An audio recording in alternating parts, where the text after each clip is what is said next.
Hello everyone, welcome to another episode of TCG Talk, back today with another video. And in today's video, we're going to be building Vinset and really just talking about Vinset as a hero, some of her archetypes that I think will be somewhat useful, but really just kind of talk about the hero and some of the deck choices that you may or may not have, kind of some of the cards she's missing right now, maybe some cards that we could think to look for the upcoming Dusk Till Dawn set. But really just as a community, get your idea and thoughts on the hero and, just generate some discussion. So if you're new to the channel, welcome. Thank you so much for joining. If you're a long-standing supporter, thank you so much, y'all, for your continued support. Feel free to check out the Patreon and the Discord down below. We have over 400 members in the Discord, super active community, and we have 4 Patreon members, which still blows my mind right now, even though it's only 4. So thank y'all so much. Y'all are amazing. Yeah, talk about Vinset. Obviously, we don't have our whole card pool yet. Dusk Till Dawn hasn't came out yet. This is not a deck tech. This is not a build Vinset this way. This is more of talking about some card choices I made initially and where I think she might go, but also what she's missing and kind of talk about like different things from that standpoint. So Vinset has 2 abilities. At the start of your turn, banish a card from your hand. If you do, create a Runechant token. So the way this reads, it's a requirement. You have to banish a card from the hand unless a head judge or like LSS comes out and says otherwise in some like update. The way it reads right now is you must banish a card. If you have cards able to banish, you must banish one. The reason it has that if you do clause, create a Runechant token, is if you have cards to banish, then you create a Runechant token, right? Like if you were able to banish. So if you blocked out your whole turn, you have no cards left in hand, you don't get that ability to create the Runechant token. That's why they have that. If this was an optional ability, it would read at the start of your turn, you may banish a card. So that essentially means you have to banish a card. So what does this mean for her?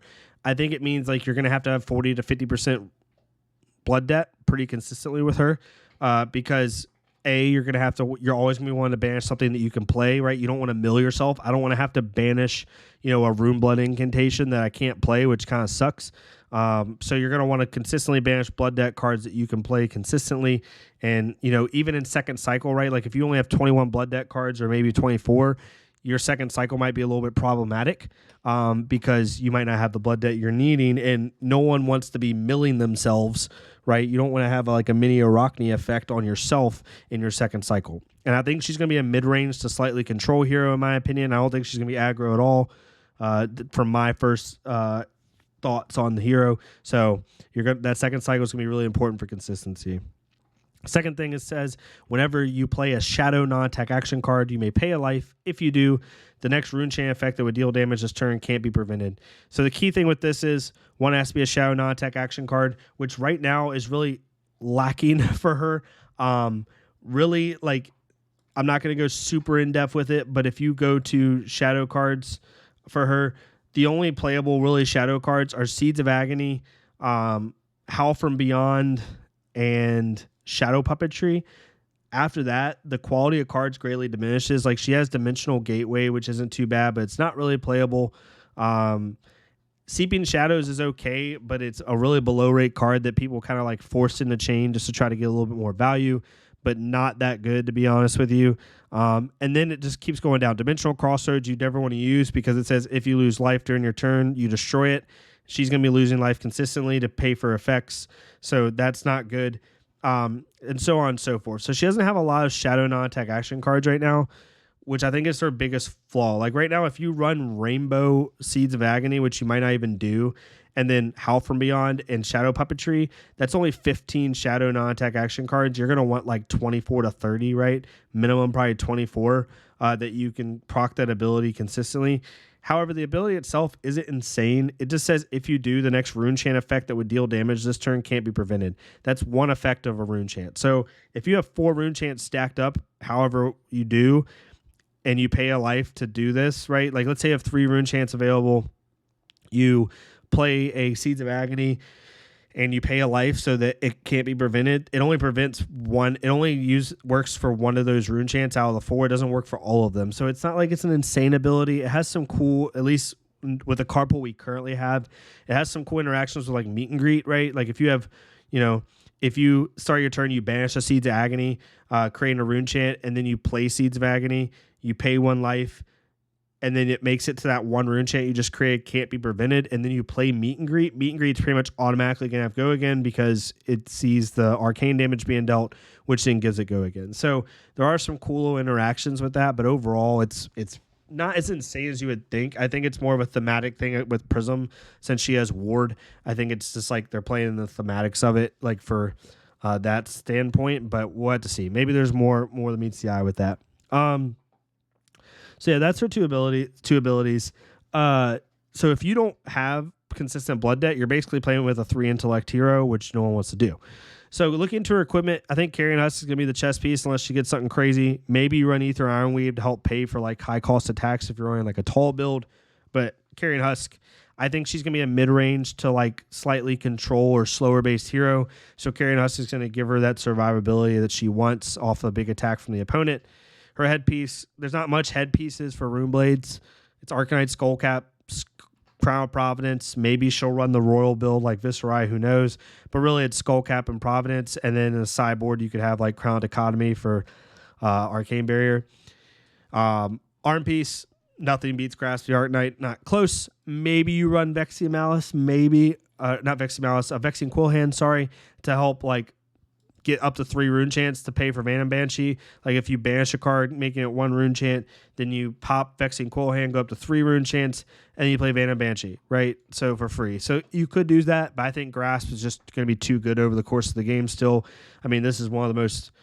They'll in my opinion, they'll never make an equipment piece like this again. Like when you think of this equipment piece compared to current ones that are coming out, like Battle Worm block 3 static or continued effect that you can use the entire game that also goes like it's one of the strongest equipment pieces in the game. Then leg pieces, Spellbound Creepers is probably going to be her main choice unless we see something different, which we could. Sutcliffe Suede Hides is a good option as well, but really it plays into her wanting to play non-attack action cards pretty consistently. So overall though, her biggest interesting point is going to be her weapon. So we have a decent amount of weapons here, right? Equipment weapons. Let's just do just a show here. Weapon search. So she has a couple different ones. Like so Annals of Sutcliffe, I think this is more of a thematic thing. Unless LSS somehow makes it to where this card's good. Paying 3 to create a rune chant and it's kind of like conditional isn't just not good. Dread Scythe, you know, it's the three resource for 4, which automatically makes it not good. Dustblade's banned. Galaxy Blacks for chain.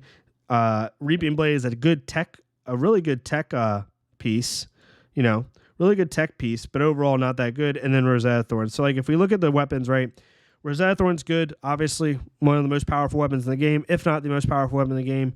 Issue with this card is for 2 reasons. One, it might be gone in 3 months because of Briar. That's like the obvious one. The second reason that might be bad is because I think she's going to want to end the turn with rune chants somehow, some way. That's like your goal, right? Every turn is to end with a rune chant, because if you can, then at the start of your next turn, you banish to create a rune chant. Now all of a sudden you start your turn with 2 rune chants, end your turn with 1 rune chant. I think that's going to be her play cycle. So because of that, I think Rosetta Thorn goes away from that because it's going to be popping your rune chants. That's not something you want.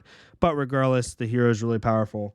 I think this hero, like, you're not going to be able to cheat her and play her a different way. I think you're going to have to play her the way she's intended to play, in my opinion, just first glance, because if you don't, you're basically playing a worse version of Viscerai. That's the way I look at it. Or you're playing like a Viscerai that can't put out as much damage but gets like 1 blood deck card, right? Like it's not... Unless she finds ways to banish multiple blood deck cards, you're basically playing with a worse Viscerai. Her 2 best weapons, in my opinion, are Flail of Agony and Nebula Blade. So let's talk about Flail of Agony first. This is an interesting card. It's a specialization. Pay 1 life to attack for one damage. If it hits, create a rune chant. I wish this would have been made a 2-handed weapon with Go Again. It would have been really cool to pay 1 life to get with Go Again for 1 damage on hit, create a rune chant. It would have been like a Kadachi effect, basically saying, if you don't do this, I'm going to create a rune chant and deal damage to you. So it's basically a 0 for 2 if you don't block it, which I think would have been really cool. But I can also understand how it would have been freaking broken, especially as a one-handed weapon. Because, like, if you think about it, if this had Go Again and it was one-handed, you could play something like you could banish the Seeds of Agony at the start of a turn, create a Runechant, pay 2 life, attack for 2, create 2 more Runechants, and then play Venom Banshee for free. So off of Seeds of Agony and a Venom Banshee in hand, you could literally deal 11 damage counting the Seeds of Agony play. Because you banish Seeds of Agony, create a Runechant, do these 2, right? So that's 2 damage, and then create 2 more Runechants if they let them both hit. So that's 2 damage. Creating 3 Runechants. Then you play the Seeds of Agony. Well, Seeds of Agony actually... No, Seeds of Agony won't work with Venom Banshee because it's 2 or less. So I apologize for that. But you don't play Seeds of Agony. And then you play Venom Banshee for 7 and 3. So you initially just did 12 damage off of 0 resources and 2 cards. So that would be pretty nuts, right? So I can understand why they didn't do that. But because it doesn't have Go Again, you're probably going to want to play this at the end of a chain or at the end of your turn to end the turn on 1 Runechant potentially. Like, you know, you play a Seeds into a Swarming Gloomveil, you know, into something else. And you play Flail of Agony at the end of your turn because he doesn't need a resource to be played, just needs life. And then you end the turn with a Runechant. So it could be good for that. I'm really interested to see what the offhand is because this is a one-handed weapon and it doesn't have Go Again. I doubt you're going to run 2 of these, right? So you're going to run 1. So it's going to be interesting to see what her offhand is. I think it's going to be some type of shield overall, but we'll have to see. The other option is Nebula Blade. I think Nebula Blade's a really cool option. Again, another example is like you have a Seeds of Agony in hand. You know, I'm using Seeds of Agony a lot, but it's pretty easy to use. Seeds of Agony in hand, a blue, a Swarming Gloomveil, and a Runeblood Incantation, right? You banish the Seeds of Agony at the start of your turn. You know, then you play it out. Then you play like Swarming Gloomveil gets Go Again because you created the Runechant from banishing Seeds of Agony. You play out the Runeblood Incantation that will help you generate Runechants later in your turn, in later turns, and then your last 2 resources, you swing this for 4 on hit, create a Runechant. So you're able to potentially, you know, deal 7-8 damage that turn and end on a Runechant. That's a little bit below rate though. So I know it's a random example, but this allowing you, because she's going to want to play non-attack actions a lot because of her ability, and because I think a lot of the cards you could banish are going to be non-attack actions. I think Nebula Blade might have some pretty cool options. But if her offhand weapons or offhand equipment or shield or whatever is pretty good, then it might not be good because it is a 2-handed. So that's definitely an option.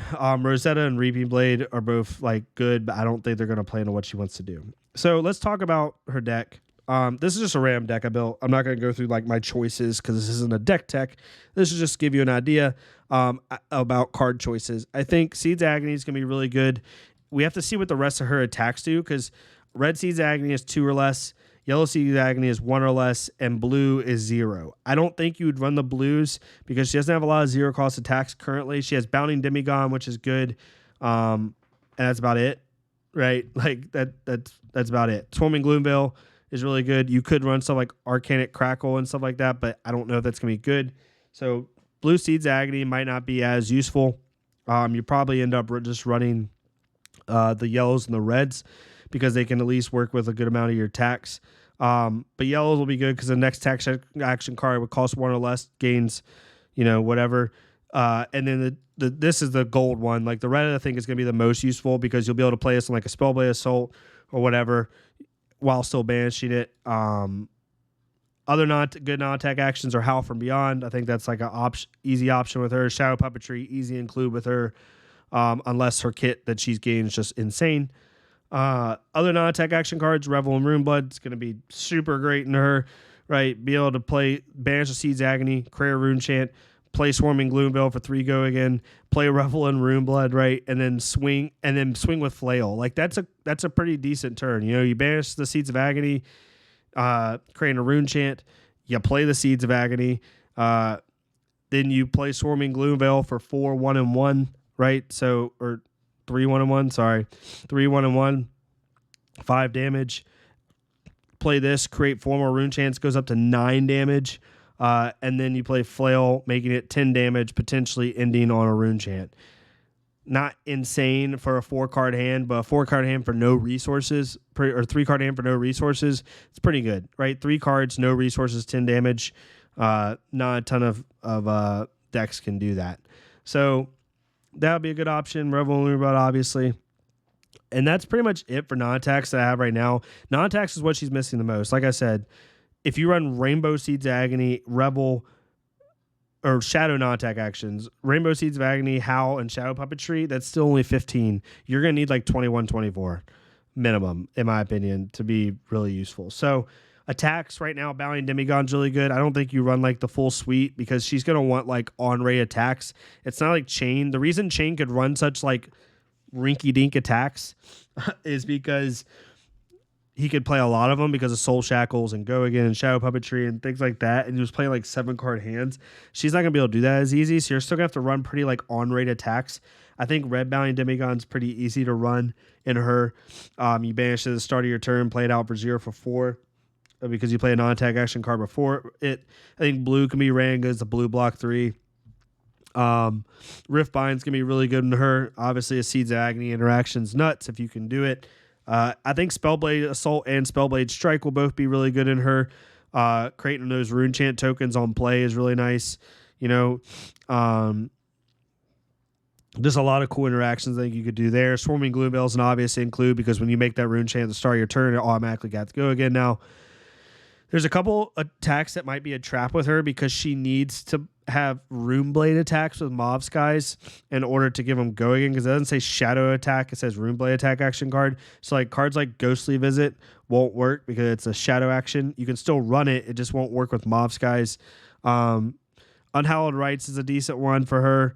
Phantom Banshee's really good. Like, I think this card's auto include at red. I think it's really good. You create a Runechant, start your turn, you pitch a blue to make another Runechant, and if you can make a Runechant one more way, then you play it for free. Not too hard to do. But again, if he said Go Again, it would make Phantom Banshee so good. But I the more I think about it, the more I realize why it doesn't have Go Again. But Phantom Banshee, I think it's gonna be good at red. I wouldn't run it at yellow or blue until we see a card pool.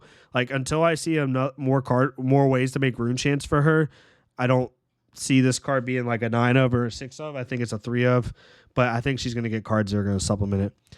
Dread Triptychs, I think is really good with her. I mean, you banish like, you know, any non-attack action card, or you banish any card, create a Runechant, and then you play this out, you automatically get its or play a non-attack action card like Mob Skies, anything. You create a Runechant. If you've dealt damage, arcane damage this turn, create another Runechant. Like, I think this be a good card to end a turn on because you potentially have 3 Runechants starting next turn depending on like what you fulfilled. Shadow Verser will be a pretty decent inclusion. I was playing some test hands for fun in single player, and I do think that this card's gonna be a little wonky because if you draw into this card and it's the only blood deck card in your hand, it's a really shitty card to have because it can get Go Again with Mob Skies, sure, but Mob Sky and a 2 cost attack or a 2 power attack kind of sucks. Super easy to block because you want to banish this at the start of your turn, right? It's a blood deck card, but if it's the only blood deck card in your hand and you banish it, you have no more blood deck cards to banish with it to give it Go Again. Then all of a sudden it becomes a card you have to play at the end of a chain instead of a card you play in the middle or the beginning. Some inclusions I didn't put in here. Mordred Tide will be interesting. If there's ways for her to make Runechants in her new kit, maybe there's cards that say create X Runechants in some way, shape, or form.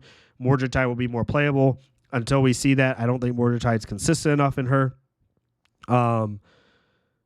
Other kind of cool cards will be like Amplify the Arcanite. Any card that's like Runechant cost reduction. Rune Flash might be pretty decent depending on how things work.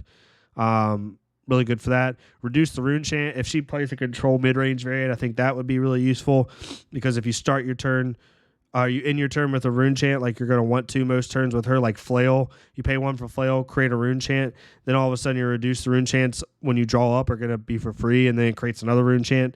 That goes up to 2. Then at the start of your next turn, you make another Runechant that goes for 3. Like you could have some cool interactions where like you Flail at the end of your turn to make a Runechant. You create a Runechant by blocking or reduce the Runechant to make 2, and then you hold like any card, a Seeds and a Phantom in hand. You banish the seeds of your star your second turn, making 3 Runechants total now, and then you play Banshee for free, 0 for 10. Right? So, or you don't banish seeds, but you banish Venom, making a Runechant. You could actually just keep just Venom in hand. So yeah, you could flail at the end of a turn, make a Runechant. You could reduce on your defensive turn, make another Runechant for 2, keep just Vantum, and you could block out with everything else. Banish Vantum at the start of your turn to go up to 3 Runechants, and then play it for 0 for 7, or technically 0 for 10. Really, really cool. So I think there's definitely some cool interactions she has. I think there's going to be a lot of hand management. It's going to be really fun to see what she gets in her kit. I'd actually be really excited to see what y'all say. Sigil of Solace might be really good for her since she's going to be paying for life effects a lot.